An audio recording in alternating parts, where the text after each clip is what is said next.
Subscription के button को दबाइए और बेल आइकन पर क्लिक कीजिए ताकि आपको तमाम वीडियोस फौरन मिलती रहें और वीडियो पसंद आने की सूरत में इसे लाइक, शेयर और कमेंट करना मत भूलिए। फ्रेंड्स, आपका स्वागत है हमारे यूट्यूब चैनल ऑफिशियल इंग्लिश गुरु पर। फ्रेंड्स, जैसा कि UP board English poetry class 12th की क्रमबद्धता से पोएम्स की हम ऑनलाइन वीडियो आपको अपलोड करा रहे हैं। ये poem number 6 La Belle Dame sans Merci John Keats के द्वारा कंपोज की गई है और ये पोएम लेंदी होने के कारण फ्रेंड्स इसको मैं 2 पार्ट में डिवाइड कर रहा हूँ। फ्रेंड्स, यदि आप मेरे चैनल पर नए हैं तो प्लीज़ रेड कलर के सब्सक्राइब बटन को दबाकर बेल आइकन को प्रेस कर दीजिए ताकि हमारे वीडियो की नेक्स्ट नोटिफिकेशन आपको आसानी से मिल सके। La Belle Dame sans Merci का मीन्स होता है friends, la means the, belle means beautiful और डैम मीन्स होता है लेडी, यानी कि ला मीन्स द और belle means beautiful, dame means lady यानी कि महिला और सेंस का मीन्स है यहाँ विदाउट और मर्सी यानी कि दया। तो यहाँ हम कह सकते हैं जो जॉन कीट्स ने इस पोएम का नाम लिया है ला विल डैम सेंस मर्सी यानी कि the beautiful lady without mercy, यानी कि एक खूबसूरत महिला जो विदाउट मर्सी यानी कि दया रहित है। तो जॉन कीट्स ने इस पोएम के माध्यम से आपको ये प्रेजेंट किया है। फ्रेंड्स, इस पोएम में जो नाइट एट आर्म्स है ना, वो कोई और व्यक्ति नहीं, मैं आपको स्पष्ट करता हूँ कि जो ये कविता है ना, इसमें कवि ने सशस्त्रों यानी कि कह सकते हैं कि जो नाइट एट आर्म्स है उसको हम कह सकते हैं हथियारों से लैस एक योद्धा का वर्णन किया है इस पोएम में। यानी कवि जॉन कीट्स ने एक ऐसे योद्धा का वर्णन किया है जो हथियारों से सजा हुआ है, सुसज्जित है और जो दया रहित एक सुंदर स्त्री से धोखा खा जाता है और वह योद्धा वास्तव में स्वयं कवि है और कोई नहीं। और ये स्पष्ट समझ लीजिए, तथा वह सुंदर स्त्री जिसका वर्णन इसमें पोइट ने किया है वो फैनी ब्राउनी है, जो उनकी प्रेमिका थी, जिससे वह शादी करना चाहते थे लेकिन शादी नहीं हो पाई, जिसके कारण वह अत्यंत निराश हो गए थे और उसके बाद उन्होंने ये poem La Belle Dame sans Merci लिखी है। तो चलिएगा फ्रेंड्स, पोएम को स्टार्ट करते हैं। तो देखिए फ्रेंड, फर्स्ट स्टेंजा आपको स्क्रीन पर दिख रहा है। O what can ail thee knight at arms alone and palely loitering, the सेज has withered from the lake and no birds sing. तो फ्रेंड्स देखिए, पहले स्टेंजा में पोइट या नाइट एट आर्म्स यानी कि एक सशस्त्र योद्धा यानी कि जो हथियारों से लैस योद्धा है उससे पोइट प्रश्न करता है O what can ail the. L means होता है परेशानी, कष्ट, और दी मीन्स तुझे। नाइट एट आर्म्स, हे योद्धा तुझे क्या परेशानी है, क्या कष्ट है। अलोन मीन्स अकेले, पेली मीन्स होता है पीला शरीर लिए हुए, लॉइटरिंग मीन्स होता है वांडरिंग विदाउट एम यानी कि बिना किसी उद्देश्य के इधर उधर भटक रहे हो। तो पोइट पहली 2 लाइन में यानी कि पहले स्टेंजा में उस योद्धा से प्रश्न करता है कि हे योद्धा तुम्हें क्या परेशानी है, क्या कष्ट है जो अकेले और पीला शरीर लिए हुए यहाँ भटक रहे हो बिना किसी उद्देश्य के। और नेक्स्ट 3rd लाइन में लिखा है द सेज। सेज फ्रेंड्स एक प्रकार की घास होती है जो नम स्थानों पर उगती है। हैज़ विदर्ड, विदर्ड का अर्थ होता है फ्रेंड्स ड्राइड या फेडेड, यानी कि जो घास है वो भी मुरझा गई है, सूख गई है। फ्रॉम द लेक, जो झील के पास में घास थी, लेक मीन्स झील होती है, वो घास सूख गई है या मुरझा गई है। एंड नो बर्ड्स सिंग, और कोई भी पक्षी सिंग चहचहा नहीं रहा है अर्थात गीत नहीं गा रहा है। तो फ्रेंड्स फर्स्ट 4 लाइन का ये अर्थ स्पष्ट हो रहा है। आपको मैं पूरा फिर रीड कर देता हूँ हिंदी अर्थ, यानी कि आप कैसे इस स्टेंजा को बोलेंगे। यहाँ कवि एक सशस्त्र योद्धा से प्रश्न पूछता है ओ योद्धा तुम्हें क्या कष्ट है, तुम अकेले घूम रहे हो तथा तुम्हारा चेहरा दुख के कारण पीला है। अधिक ठंड के कारण झील की घास भी मुरझा गई है तथा कोई भी पक्षी गीत नहीं गा रहा है अर्थात सर्दी की ऋतु आरंभ हो गई है। ये सेंस यहाँ पोइट का है फ्रेंड्स। नेक्स्ट स्टेंजा आप देखेंगे सेकंड, देखिएगा फ्रेंड्स सेकंड स्टेंजा में लिखा है O what can ail thee knight at arms so haggard and so woe begone the squirrel's granary is full and the harvest is done.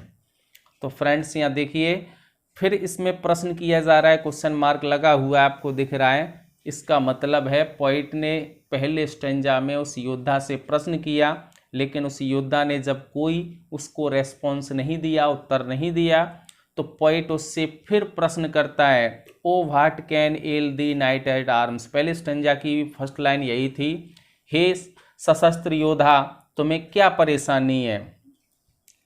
So haggard and so woe begin. Haggard का अर्थ friends है चिंतित या दुबला पतला, यानी कि तुम इतने चिंतित और दुबले पतले दिख रहे हो। और आगे लिखा है वो बिगन। वो बिगन का मतलब होता है दुख से अति पीड़ित, ठीक है ना। वो विगन सो मीन्स इतने अधिक, वो विगन मीन्स दुख से इतने अधिक पीड़ित हो, क्या परेशानी है तुम्हें। और फिर आगे लिखा है the squirrel's granary is full, यानी कि गिलहरी, स्क्वेरल मीन्स गिलहरी होती है, ठीक है ना। और ग्रैनरी मीन्स होता है a place for storing grains, यानी कि अनाज इकट्ठा करने का गोदाम, कोठार, जो भी कहें, तो हम पूरे को कह सकते हैं the squirrel's granary is full का मतलब है गिलहरी तक ने सर्दी की ऋतु को आते देख अपने घोंसले में अनाज भर लिया है, एकत्रित कर लिया है। और आगे लिखा है द हार्वेस्ट इज डन, यानी कि हार्वेस्ट इज डन का मतलब है फसल भी कट चुकी है, अर्थात सर्दी आने से पहले किसानों ने भी अपनी फसल को काट कर समाप्त कर लिया है, यानी कि ये सारे काम हो चुके हैं। लेकिन इतने ठंडे मौसम में तुम यहाँ भटक रहे हो, तुम्हें क्या परेशानी है, तुम इतने पीड़ित, दुख से इतने पीड़ित क्यों हो। तो फ्रेंड्स इसका पूरे का सेंस हम फिर आपको बता देते हैं, तो देख लीजिएगा। पूरे स्टेंजा का मीन्स निकलेगा, यानी कि इस पद्यांश में कवि सशस्त्र योद्धा से फिर प्रश्न करता है और कहता है कि तुम्हें क्या कष्ट है, व्हाट कैन एल दी, तुम्हें क्या कष्ट है, तुम इतने थके तथा दुख से पीड़ित क्यों हो। गिलहरी ने अपने भंडार को जाड़े के लिए अनाज से भर लिया है तथा फसल कट चुकी है, अर्थात कोई भी ठंड के कारण बाहर नहीं है, और ऐसे ठंडे मौसम में तुम क्यों यहाँ भटक रहे हो। नेक्स्ट स्टेंजा को देखेंगे फ्रेंड्स, थर्ड स्टेंजा। फ्रेंड्स ये इंपॉर्टेंट स्टेंजा है, ये बहुत बार यूपी बोर्ड एग्जाम में आया है, तो आप देखिएगा इसको। I see a lily on thy brow with anguish moist and fever dew and on thy cheeks of fading rose fast withered too. तो फ्रेंड्स पहले इसके डिफिकल्ट वर्ड देख लीजिएगा आप। डिफिकल्ट वर्ड में आपको देखिए लिली पहला वर्ड, आई सी तो जानते हैं आई का मतलब यहाँ पॉइंट से है, सी मीन्स देखता है। अली लिली एक प्रकार का फूल होता है, वो वाइट कलर का, जिसको हम श्वेत पुष्प कह सकते हैं, ठीक है, कमुदनी का फूल कह सकते हैं। और आगे देखेंगे on thy bro, Dai means तेरा, ब्रो मीन्स वैसे होती है भौं, लेकिन यहाँ ब्रो से मतलब है ललाट, यानी कि उसका माथे से लगाया गया है। तो आई see a lily on thy bro का अर्थ होगा योद्धा का चेहरा तीव्र मानसिक वेदना के कारण श्वेत तथा रक्तहीन हो गया है। With anguish moist and fever dew, anguish means होता है फ्रेंड्स पीड़ा या मानसिक बेचैनी, मेंटल अनरेस्ट कह सकते हैं हम, ठीक है। एनग्यूज का मतलब मेंटल अनरेस्ट यानी कि मानसिक बेचैनी। मॉइस्ट मीन्स होता है पसीने के कारण भीगा हुआ, मॉइस्ट मीन्स क्या होता है, मॉइस्चर आपने सुना होगा, तो यहाँ पसीने के कारण भीगा हुआ। And fever due, fever means जानते हैं यहाँ बुखार होता है, और ड्यू मीन्स वैसे होती है उसकी बूंद, लेकिन यहाँ पर पसीने के कारण बुखार के कारण उस पर शरीर पर चेहरे पर पसीना आ रहा है, यानी कि with anguish moist and fever due.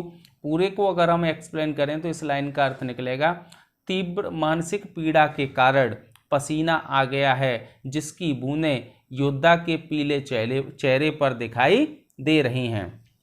Next line में लिखा है and on thy cheeks, on means पर, दाई मीन्स तेरे, चीक्स मीन्स कपोल गालों पर, a fading rose, fading means मुरझाते हुए, रोज मीन्स आप जानते हैं गुलाब, fast withered too, fading means मुरझाया हुआ, और विदर्ड मीन्स है यहाँ फेड्स यानी कि मुरझाता है।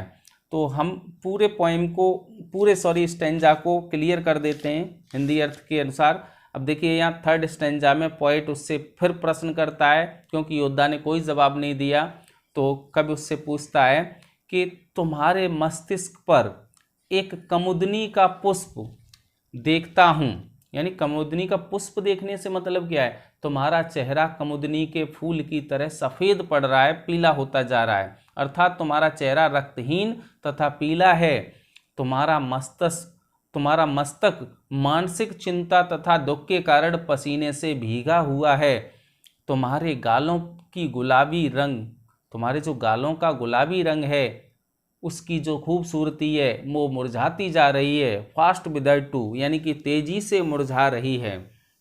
यानी कि उसकी जो दशा है वो मानसिक पीड़ा स्पष्ट उसके चेहरे पर बयां हो रही है, और उसी को देखकर पोएट ये प्रश्न उससे करता है। नेक्स्ट स्टेंजा देखेंगे फ्रेंड्स। अगले स्टेंजा में लिखा है, I met a lady in the meads. Meads का मतलब मीडोस, यानी कि घास के हरे भरे मैदान। आई मेट में मिला, अ लेडी एक महिला से, यानी कौन सी लेडी, ला बेल डैम्सन्स मर्सी, यानी कि the beautiful lady without mercy, वही हृदय विहीन महिला, उससे इन्हीं घास के मैदानों में। यानी कि अब इस स्टेंजा में आकर, चौथे स्टेंजा में आकर वह योद्धा पोएट को उसके प्रश्न का जवाब देता है। क्या कहता है, I met a lady in the meads, इन्हीं घास के हरे भरे मैदानों में मैं उस महिला से मिला। Full beautiful a faery's child, full beautiful से हम कह सकते हैं she was the most beautiful lady, she was looking like a faery's child, और वो एक परी की बच्ची की तरह, फेरी मीन्स परी होती है, चाइल्ड मीन्स बच्ची, उस फेरी की बच्ची की तरह खूबसूरत लग रही थी।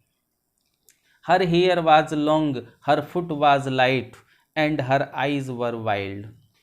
तो फ्रेंड्स देखेंगे यहाँ मीड्स मैंने आपको बता दिया, मीडोस होता है, फेरी मीन्स स्पेलिंग चेंज हो जाएगी, फेरी FAIRY, फेरी मीन्स परी होता है। और आगे लिखा है हर foot was light, her foot was light से तात्पर्य हम कह सकते हैं सी मूव्ड सॉफ्टली एंड लाइटली, यानी कि वह मंद गति से चलती थी। और आगे लिखा है लास्ट लाइन में, and her eyes were build, और उसकी आंखें कैसी थी, बिल्ड यानी कि वाइल्ड, बावली सी, जिसको हम कह सकते हैं प्रेम से भरी हुई। तो फ्रेंड्स आप देखिएगा इस स्टेंजा का पूरे का मीन्स मैं आपको बताता हूँ। यहाँ पर वो योद्धा कवि के प्रश्नों का उत्तर देता है, यानी कि हम कहेंगे सशस्त्र योद्धा उत्तर देता है, चरागाह में मुझे एक स्त्री मिली, वह अत्यधिक सुंदर थी, वह एक परी की पुत्री की तरह लग रही थी, उसके बाल लंबे थे, उसके पैर हल्के थे, हल्के से मतलब उसकी चाल थी वो एकदम मंद थी, धीमी थी, तथा उसकी आंखें अजीब सी थी, और उसकी आंखों में प्रेम झलक रहा था, अर्थात फुल ऑफ लव, उसकी आंखों में प्रेम भरा हुआ था। देखिएगा फ्रेंड्स नेक्स्ट स्टेंजा आपको स्क्रीन पर दिख रहा है, I made a garland for her head and bracelets too and fragrant zone, she looked at me as she did love and made sweet moan. तो फ्रेंड्स यहाँ देखेंगे इस स्टेंजा का पहले डिफ़िकल्ट वर्ड क्लियर कर लीजिए। तो ब्रासलेट, यहाँ पर आई मेड अ गार्लैंड तो जानते ही हैं फूलों की माला, फॉर हर हेड उसके गले के लिए, एंड ब्रासलेट्स यानी कि फ्रेंड्स ये होता है बाजूबंद, जो बाह में पहनाया जाता है, जो उसने उसके गले के लिए एक फूलों का हार और कंगन कह सकते हैं हम, कंगन बनाया। एंड फ्रेग्रेंट जोन, तो फ्रेंड्स फ्रेग्रेंट आप जानते हैं जो सुगंधित होता है, स्वीट सेंटेड, उसको हम कहते हैं फ्रेग्रेंट। और जॉन का मतलब होता है गैरडेल, यानी कि अराउंड ऑफ रिस्ट, यानी करधनी हम कह सकते हैं। तो और उसके कमर के लिए उसने एक सुगंधित करधनी भी बनाई।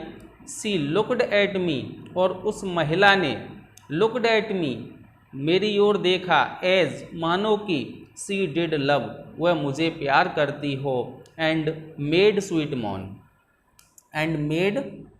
मॉन, तो इसका मीन्स है फ्रेंड्स स्वीट मीन्स मधुर, और मॉन मीन्स होता है सिग ऑफ लव, यानी कि प्रेम की कराहट। स्वीट मॉन यानी कि सुगंधित या मधुर प्रेम की आहट सी उसने उसको दी, कराहट कहते हैं वैसे फ्रेंड्स। तो इस पूरे का अर्थ समझ लीजिए आप हिंदी में। तो यहाँ पर यह है, पोइट को वह योद्धा बता रहा है कि मैंने उसे, यानी कि मैंने उसके सिर के लिए फूलों की माला बनाई, यानी कि उसके गले के लिए फूलों की माला बनाई, फूलों के कंगन बनाए और सुगंधित फूलों की करधनी भी बनाई जो कमर में पहनी जाती है। उसने मेरी ओर इस प्रकार देखा मानो वह मुझे प्यार करती थी तथा उसने मधुर आहें भरी। फ्रेंड्स क्लियर हो गया। नेक्स्ट स्टेंजा देखिएगा। नेक्स्ट स्टेंजा है, तो देखो ये योद्धा यहाँ फिर बता रहा है पोइट को क्या कहता है। पहले तो रीड कर लीजिए स्टेंजा को। I set on my pacing steed and nothing else saw all day long for sidelong for a friends, यहाँ for sidelong would she bend and sing a faery's song. तो friends यहाँ पर आप पहले difficult word देखिएगा इस stanza के। Set means होता है यहाँ आई सेट बिठाया, हर मीन्स उसको, ऑन माई पेसिंग स्टीड और धीमी गति से चलते हुए, स्टीड का मतलब है घोड़ा। यानी कि यहाँ पर वो योद्धा बता रहा है पोइट को कि मैंने उस महिला को अपने धीमी गति से चलते हुए घोड़े पर बिठा दिया। And nothing else saw all day long, और आगे लिखा है and nothing else saw all day long. इसका मीन्स है फ्रेंड्स, क्या कहना चाहिए इसको,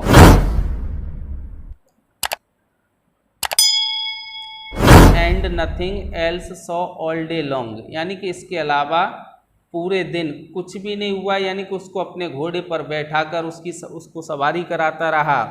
for sidelong would she bend and sing a faery's song, और फॉर साइड लॉन्ग मीन्स होता है फ्रेंड्स टू वन साइड, यानी कि एक ओर को, वह एक ओर को, सी बैंड मीन्स झुक गई, एंड सिंग और गाने लगी, अ फेरीज सॉन्ग, कौन सा सॉन्ग गाई, परियों वाला गीत गाने लगी।